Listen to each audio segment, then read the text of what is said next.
ख़वातीन व हज़रात, मुआशी बहाली के बिना पाकिस्तान का अपने पैरों पे खड़ा होना मुश्किल है। बहुत ज़रूरी है कि सियासी अदम इस्तेहकाम को ख़त्म किया जाए, जिससे इकनॉमिक अनसर्टनिटी ख़त्म होगी और बहाली होगी हमारी मईशत की।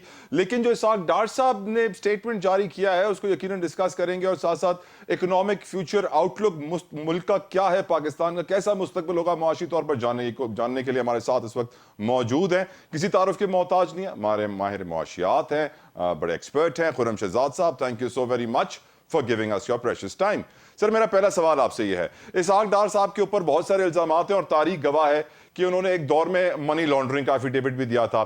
IMF ने भी ये स्टेटमेंट जारी की थी कि इसहाक डार साहब की वजह से प्रोग्राम में डिले हुआ था, क्योंकि वो फॉरेक्स एक्सचेंज मार्केट में इंटरवीन कर रहे थे और मनूवर करने की उसे कोशिश कर रहे थे, जब उन्हें उनके वजीर आजम को असेंबली में खड़े होकर ये कहना होता था कि मेरे आने के बाद डॉलर इतना गिर गया है। इस वक्त उन्होंने जो स्टेटमेंट दिया अगेन कि मैं हमारे दौर में मुल्क की मईशत 25वें नंबर पर थी, हम दोबारा उसी नंबर पर लेके आएंगे, जबकि मिफ्ता इस्माइल साहब की, और वो 2017 की रिपोर्ट को कोट कर रहे हैं, मिफ्ता इस्माइल साहब की पिछले साल की रिपोर्ट है, जिसमें लिखा हुआ है कि GDP के लिहाज से हम इस वक्त 47th नंबर पर आ गए हैं। उस वक्त 44th नंबर पे थे, जो PDM की हुकूमत थी उसमें और हम डाउनग्रेड हुए हैं, और परचेजिंग पावर पैरिटी के हवाले से हम 25वें नंबर पे हैं। आप इस स्टेटमेंट को और इसहाक डार साहब के करियर को एज ए फाइनेंस मिनिस्टर कैसे देखते हैं, क्योंकि उनके ऊपर यही इल्जाम लगता रहता है कि number fudging, market manoeuvring. How do you see it sir? Thank you very much for having me. देखें, पॉलिटिशियंस जो होते हैं वो डेफिनेटली एक नैरेटिव क्रिएट करते हैं, और आपने भी देखा है, हम सब ने देखा है, वो द पीरियड, ये सिर्फ पाकिस्तान में नहीं पूरी दुनिया में होता है कि इकनॉमिक नैरेटिव क्रिएट किया जाता है। वर्ल्ड बैंक को ऑफ कोर्स अट्रैक्ट करने के लिए ये नैरेटिव क्रिएट किया जाता है कि जी हम नंबर्स कैसे प्रेजेंट करें, हम किस तरह से पोजिशनिंग कैसे करें। ये आपको पता है पॉलिटिशियंस करते हैं, और उसमें सही चीज़ें भी होती हैं, गलत चीज़ें भी होती हैं।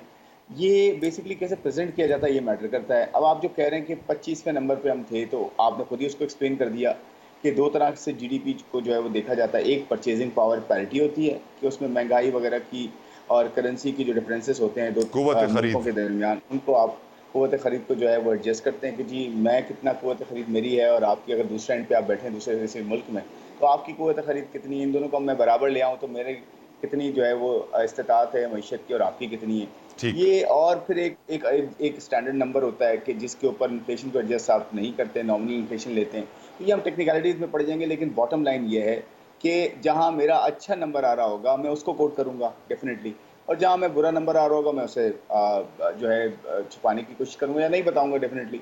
तो this is about how you present facts. Right sir, facts भी होते हैं बट वो प्रेजेंटेशन भी बड़ी मैटर करती है। तो देखें, ये सब करते हैं, मैं एक बंदे को दो बंदे को पूछने कहूँगा। सेकेंडली, आपने ये कहा कि जी एज फाइनेंस मिनिस्टर, देखें फाइनेंस मिनिस्टर जो है वो कोई भी हो, हम पॉलिटिकल कंसिडरेशंस को ज़्यादा देखते हैं बनिस्बत इसके कि हम प्योर इकोनॉमिक फंडामेंटल्स को किस तरह से अंडरस्टैंड किया जाता है उसको देखें। और ये सिर्फ एक पार्टी का नहीं है, ये ऑलमोस्ट तमाम हमारे यहाँ पॉलिटिकल पार्टीज ने ये किया है। तो हम किसी एक को पकड़ के कहेंगे तो वो मेरे ख्याल में अनफेयर होगा। राइट, किसी एक पार्टी। खुर्रम शहजाद साहब, एक और इंपॉर्टेंट क्वेश्चन, वक्त कम है सर, मेरे पास सवालात बहुत हैं। खुर्रम साहब, ये बताइए कि लोग एक्सपेक्ट कर रहे हैं कि डॉलर की वैल्यू गिरी है, रुपया मुस्तहकम हुआ है, पेट्रोल सस्ता होगा। क्या आपको लगता है पेट्रोल सस्ता होगा? क्योंकि बहुत सारी जरा ये कह रहे हैं कि ये सब ख्वाहिशें हैं, बिल्ली के ख्वाब में छींचड़े हैं। आपके पास क्या इंफॉर्मेशन है सर? देखिए, मेरे ख्याल में एक्सपेक्टेशंस को हमें सीधा रखना है, सही रखना है। मुझे नहीं लगता कि पेट्रोल सस्ता होगा या बहुत ज़्यादा सस्ता होगा, थोड़ा बहुत हो सकता है, बट मुझे ये भी नहीं लगता। उसकी वजह यह है, नंबर 1, कि आप IMF प्रोग्राम में हैं, और IMF के साथ आपने इतने वादे किए, इतनी कमिटमेंट्स की, और फिर उनको आपने तोड़ा। ये डिफरेंट गवर्नमेंट्स ने किया ओवर द पीरियड, और उसकी वजह से अब IMF का भी आपके पास ट्रस्ट नहीं रहा उस तरह से। तो IMF पहले आपसे काम करवाता है, फिर आपको पैसे देता है। तो आप ये समझें। और दूसरा इशू ये है कि क्योंकि हमारा जो रोल है वो ये कि हमने टैक्सेस सही जगह से लेने हैं और सही जगह उसकी मुराद देनी है, तो वो भी हमने नहीं किया। तो इवेंचुअली क्या हुआ, उसका एक रिजल्ट ये हुआ कि एक आम आदमी से टैक्स लगाना आसान है। बिजली पे टैक्स लगा दें आप, पेट्रोल पे टैक्स लगा दें आप, और जो है टैक्स आप ऐड कर दें कॉर्पोरेट पे या बिजनेसेस पे। तो मेरे ख्याल में आप ये इस वक्त भूल जाएं कि कोई आपको बेनिफिट मिलेगा। आप ये इस पे शुक्रगुजार हो जाएं कि मज़ीद इंक्रीज़ नहीं होगा पेट्रोल, क्योंकि डॉलर की जो कीमत है वो नीचे आई है लोकल मार्केट में। उसकी वजह से एक बेनिफिट जो है वो ऑफसेट कर देगा। ہو سکتا ہے پیٹرول بہت زیادہ نہ بڑھے. ہاں یہ ایکسپیکٹ کرنا کہ جی وہ 20 روپے 30 روپے نیچے آ جائے گا، میرے خیال میں یہ اسپیکولیشن ہے، اور یہ جو ہے نا ایکسپیکٹیشنز ہی ٹھیک نہیں ہے. خرم صاحب، ملک کا معاشی مستقبل آپ کیسا دیکھ رہے ہیں، اور اسپیشلی اس نگراں حکومت کی اسٹریٹجی، جس طریقے سے چیزوں کو ڈیل کیا جا رہا ہے، آپ کی نظر میں ملک کا معاشی مستقبل کیسا ہے اور کیوں؟